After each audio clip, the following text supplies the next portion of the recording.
okuhle kwabangcwele. Namuhla inkonzo yeSabatha sizoyiphathelwa ngumfundisi Mthembeni Mpanza, umelusi ongumholi webandla lamaNazaretha kaNkulunkulu.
Sabatha abenhle kwabangcwele. Isihloko salenkonzo sithi iBhayibheli lomoya ongcwele. Ngelinye ilanga ingilosi iseluleka ithi abamnyama uma besaphila abayenzi will echaza isimo abasifisayo emva kwempilo yabo. Nalapha kubalekile ukuthi kube nomlando okusunguleka kwaleli bandla nokuthi uNkulunkulu uhloseni ngalo. Amen. Namhla-ke ngizochaza ngomlando nesimo saleli bandla likaJehova okwathiwa ngilihole okungamaNazaretha kaNkulunkulu. Ngo-2005 ngisebenza uLundi ngacelwa ngumthandazo umthetho osengumvangeli ebuhleni ukuthi ngifike kuye ngoba unomyalezo ngami. Sengisemzini wakhe wabe sethi kufike inkosi ilanga kuye, yathi akangitshele ngisiphathe kahle ngoba ngingumholi webandla lamaNazaretha. Ngathi uma ngibuza ukuthi kusho ukuthini lokho, wathi naye akazi kodwa wedlulisa umyalezo. Lolu daba ngalibikela umnewethu umfundisi uMpanza, yena wangeluleka ngokuthi lokhu ukukhuluma singakuvezi kumuntu ngoba asazi ukuthi kusho ukuthini. Kwathi ngalowo nyaka ka-2005 ngathola ucingo luvela kwintombazana engangayazi eyathi ingunobesuthu Nxumalo. Yathi mina nginomakoti engamlotsholelwa ngubaba uMthandeni Mpanza ngisemncane. Lo makoti ngudade wabo. Manje uMthandeni usebuyile uthi ufuna lo makoti owakulobolela yena, kodwa lo baba angimazi. Le ntombazana yayichaza le ndaba eyavele yangidumisa ikhanda. kanti ngangisadidwe yile nkulumo kaMvangeli uMthethwa othi ikhulunywe inkosi ilanga. Ngase ngibuyela kulomthandazo uMthethwa ngiyofuna angichazele ngalokhu kukhuluma kwalentombazana ethi ingiyaseMpumalanga province. Ngathi ngihlala nje phansi kwaMthethwa ngingakachazi lutho ngengize ngakho. uMthethwa wabe sethi asiguqe nakho ngena ingilosi saguqa, kodwa mina angiyibonanga ingilosi. Wabe sethi ithi ingilosi lolu daba oze ngalo lo muntu ozobuza ngayo impela ngumkakho wafika emhlabeni eze kuwe, kodwa futhi akusiye umuntu lo. Ezulwini kwaphendulwa ingilosi eliyisosha yenziwa umuntu wesifazane ukuze izokwelekelela kulo msebenzi othi ubaba uphathe. Amen. Ngaphuma kwaMthethwa yaseliduma kakhulu ikhanda ngalokhu kukhuluma okulapha. Wabuyela kimi futhi uNobesuthu ngalolu daba. Ngase ngithi lokhu kukhuluma akakutshele umnewethu umfundisi uMpanza nomfundisi ongiphethe uButhelezi.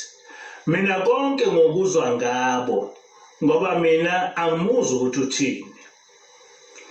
Ngagcina sengithola ukuthi abefundisi sebetholene noNobesuthu bavumelana nangokuthi lolu daba kumele lukhulunywe. Mina ngase ngilubikile kubaba uThingo, yena owalinika inkosi uDube ukuthi ilulungise nabefundisi. Lwadingidwa khona ebuhleni ekhona noNobesuthu Nxumalo. Khona ebuhleni sahlanganiswa sashada esimeni engangingasiqondi. Sashada noManxumalo ngoJuly 2006. Ekupheleni kwa-August kwase kufika ingilosi uqobo lwayo eyayizichaza ngokuthi igama layo nguHlaleleni. Sobabili sasingamazi uHlaleleni, nokho sesimejwayele uNobesuthu. uHlaleleni wayesekhuluma insumansumane wathi uNobesuthu ngeke niphinde nimbone ngoba uboniswe izinto ezingabonwa ngumuntu wasemhlabeni, kodwa ningakhathazeki ngoba lapho ekhona uzobe enibhekile. Amen. Wabe sethi uHlaleleni engabibikho umuntu esiphinde sikhulume naye ngoNobesuthu. Ngavele ngasangana kakhulu ukuthi kuzokwenzeka kanjani ukuthi uNobesuthu avele aduke nje abakubo bengambuzi kithi. Emva kwesikhathi umkhwekazi wasivakashela. Ngase ngibuza ukuthi uNobesuthu ungumntwana wesingaki kubantwana bakhe. Umkhwekazi wavele wangibuka emehlweni wabe sethi angimazi mina uNobesuthu, ngangiyangizwe nje uSifapi ekhuluma ngaye. Amen. Sobabili noManxumalo sethuka sabhekana emehlweni.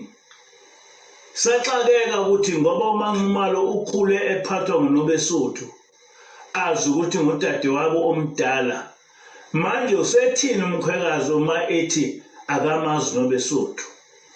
Kwatholakala ukuthi nami bengimazi uNobesuthu. Sase siyabona ukuthi wayesho ngani uHlaleleni ukuthi singakhulumi nomuntu ngoNobesuthu. Kwathi uma sesilandela lesi simanga sase sibona ukuthi kanti uNobesuthu ebehleli naye bekungasiye umuntu. Angazi noma kwakusenguye uHlaleleni noma ngenye ingilosi. uNobesuthu nguye owangihlanganisa noManxumalo, walungisa amalobolo kanye nomshado, kanti konke lokhu kwenziwa ingilosi. Kwathi sisanda kushada nje yavele ingilosi uHlaleleni yamthatha uManxumalo yangena naye emfuleni izinsuku ezisikhombisa. Ngaphansi kwamanzi uManxumalo ingilosi yafike yamshiya kumakhehla anezintshebe ezinkulu. Achazwa ingilosi ngokuthi ngabaprofeti bakwa-Israyeli abasendlini kaJuda. LamaJuda iwona umfundisikazi uManximalo amfundisa ngobuNazaretha, ambonisa namakhosi amathathu asekuphakameni. UManximalo wathi ephuma emanzini wabe sazi konke ngenkolo kaMoshe obeyifundiswa yilamaJuda owathola emanzini. Le nkulumo ngiyayifinqa kodwa inde kakhulu. Kodwa engiqonde ukuveza ukuthi kuleli bandla sathunywa uzovuselela inkolo yakwa-Israyeli. NoManximalo ngamnikwa ezulwini, kodwa angazi lutho nangokuthi ingilosi iphendulwa kanjani ezulwini ibe ngumuntu. Manje ngifisa ukuchaza ngokuthunywa kwami. Ngijwayele ukuchaza ukuthi kwathi ngisemncane, cishe ngangifunda standard 3, ngase ngibona incwadi enkulu engaphezulu kweBhayibheli. Ngathi uma le ncwadi ngiyibheka ngathola ukuthi ibhalwe ukuthi iBhayibheli lamaNazaretha. Ngajabula kakhulu, ngase ngaphimisela ngathi hawu, namaNazaretha aseneBhayibheli. Khona lapho kwase kuvela izwi lathi ungajabuli ngoba leli iBhayibheli lobhalwa nguwe. Amen. Lesi sibonakaliso sangihlupha kakhulu isikhathi eside ngoba ngangibona ukuthi akusilo iphupho leli kodwa inkulumo echaza okuthile. Ngakhula ngazi ukuthi kufanele ngibhale iBhayibheli lamaNazaretha. Ngazama izikhathi eziningi ukwenza lokho kodwa kwangihlula. Noma ingilosi yangithuma ngo-2010 kodwa kwangu-2006 iqala ukufika kimi ithi ngithunywa ngoShembe inkosi ilanga. Uthi angifundise abantu indlela eyiyo yokukhonza uJehova. Ngithathele eBhayibhelini nasesihlabelweni zamaNazaretha. Ngibuye ngihlanganise zonke izintshumayelo zikababa mkhulu efundisa amaNazaretha ngokukhonza uJehova. Amen. Ngaphambi kokufika kwengilosi sonke isikhathi ngangihlale ngishumayela ngoShembe. Kodwa mhla ka-26 March 2011 ingilosi isizongigcoba ukuphatha ibandla lamaNazaretha kaNkulunkulu. Yathi kimi, uthi ubaba ilanga uyabonga kuwo wonke umsebenzi owenzile ulwela uShembe nobuNazaretha. Lo mjiva okwembesa wona akusiwo okugcotshelwa ukuhola ibandla, kodwa ngawo ubaba ukwethwesa iziqu zobuqhawe bokulwela ubuNazaretha. Kodwa kusukela manje usuzosebenzela uNkulunkulu ngokufundisa bonke abantu indlela eyiyo yokukhonza uJehova, ususela ezimfundisweni zikababa mkhulu efundisa amaNazaretha. Amen. Ingilosi yangifundela incwadi kaZakhariya 3 verse 1-8 ekhuluma ngoJoshua umpristi omkhulu, indlela owabekwa ngayo emsebenzini wobupristi. Abathandayo lencwadi bangayifunda. Ithi-ke ingilosi kimi, lo Joshua umpristi kaJehova, umprofethi uZakhariya owayeboniswa yena, kwakunguwe. Le ncwadi ikhuluma ngawe. Amen. Ngazi ngalolo suku ukuthi ngingumpristi noma umfundisi kaJehova othunyelwe ukuba ngibuyise ibandla likaJehova elavuswa ngubaba mkhulu. Ngiyafisa ukuthi namuhla ngicacise ukuthi lezi zintshumayelo engihlale ngizenza eseziyimiqulu eminingi ebhalwe phansi yilo leli iBhayibheli lamaNazaretha izwi elathi ngolibhala. Leli iBhayibheli elinamaTestamenti amathathu. ITestamenti lesithathu liyimfundiso yomoya ongcwele njengoba kubhaliwe kuJohane 16 verse 8. Ibandla lamaNazaretha kaNkulunkulu okuyiNazaretha Church of God noma iNCG kulesi sikhathi ilona kuphela elithunywe ukuvuselela imibhalo yokukhonza uJehova njengoba yayinjalo kwa-Israyeli. Le mibhalo njengeQuran ngiyibhale ngiqondiswa ingilosi, kungafani neBhayibheli elinababhali abaningi abanye abehlukene iminyaka eminingi nangemiqondo eyahlukahlukene. Leli iBhayibheli labhalwa ngumuntu oyedwa ngesikhathi esisodwa, kodwa liqondiswa ingilosi kaJehova. Ngenxa yokuqondiswa ingilosi, leli bandla yilo lodwa elihamba ngokwezimiso zikaJehova, njengoba zaziqhutshwa nguMoshe nabaprofethi abamlandelayo.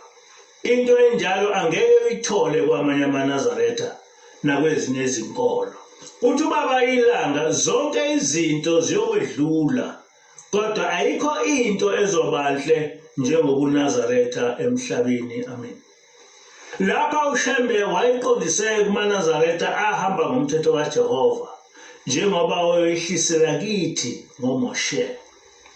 Okokuqala, ingilosi yathatha umfundisikazi yamhlanganisa nabaprofethi bakwa-Israyeli eselapha emhlabeni. Wabuya emanzini eseshumayela ngobuNazaretha bukababamkhulu. Emva kwalokho ingilosi mina yangifundisa ukuthi ithina amaJuda, nokuthi kothi uma sesiyazi indaba kaNkulunkulu sibuyele eJerusalema ukukhonza uYahuwa njengabantwana bakwa-Israyeli. Lesi sigameko ngangithi sokwenzeka sengafa, kodwa abantu sebeqalile ukukhuluma ngoYahuwa noYeshua HaMashiach. Namuhla abantu abaningi sebeyakwemukela ukuthi ithina ama-Israyeli. Zonke izizwe ezimnyama sezikhuluma ngokulahlwa kwethu okukuDuteronomy 28. Abantu bazokwazi ukuthi iBhayibheli kwakuyincwadi eyabhalwa ngabantu abamnyama, kodwa ekwehlulweni kwethu abezizwe bayichitha, abayishiya, bayihlanyekezela. Abaprofethi baseBhayibhelini kanye noYeshua bangabantu abamnyama, abapendwa benziwa abantu abamhlophe. Kuliqiniso lomlando ukuthi uJesu Kristu akaze abe khona emhlabeni, isithombe esabazwa, kodwa owabakhona kwaba nguYahusha HaMashiach. Ngenkathi abantu bebuyela kuYahuwa ngokugcina imithetho yakhe, bayoyichitha imfundiso ekuNew Testament ejivaza imithetho kaYahuwa. Lapho-ke ngeke usaba khona umehluko phakathi komKristu nomNazaretha, ngoba sonke sobe sesingamakholwa akhonza uNkulunkulu oyedwa, uYahuwa. Leli iBhayibheli lamaNazaretha esesilibhalile kuzoba yilo lodwa elinika ubufakazi bukaYahusha ngomsebenzi kaMoya oNgcwele. Ngikholwa ukuthi ileli iBhayibheli lamaNazaretha elobizwa ngokuthi iBhayibheli loMoya oNgcwele, okwakhuluma ngawo uYeshua HaMashiach kuJohane 16:8, lapho ethi, lapho esefikile uMoya oNgcwele uyokulambulela izwe ukuthi leduke kangakanani mayelana nesono nangokulunga nangokwahlulela. Amen. Oqala ingilosi yasifundisa ngokuthi isizwe samaJuda yithi noYahusha kwangumuntu omnyama. Ngathi uma ngiyichaza lento baqala abantu abaningi bangiphikisa. Kodwa namuhla uma ulalela izintshumayelo zomprofetikazi uSister Celestial kanye nabantu abaningi sebeyakwemukela ukuthi uMesaya wethu uYeshua HaMashiach, uJehova uYahuwa. Ehlabeleleni 2008 uShembe uthi, thuthuka thuthuka kuNazaretha, izizwe zomile zifuna ukuphuza kuwe, zikholwe zichithime ngezwi lakho. Amen. Abantu abaningi sebeqala ukwazi ukuthi isizwe simnyama yisona sizwe esidala emhlabeni nokuyisona sizwe sikaNkulunkulu.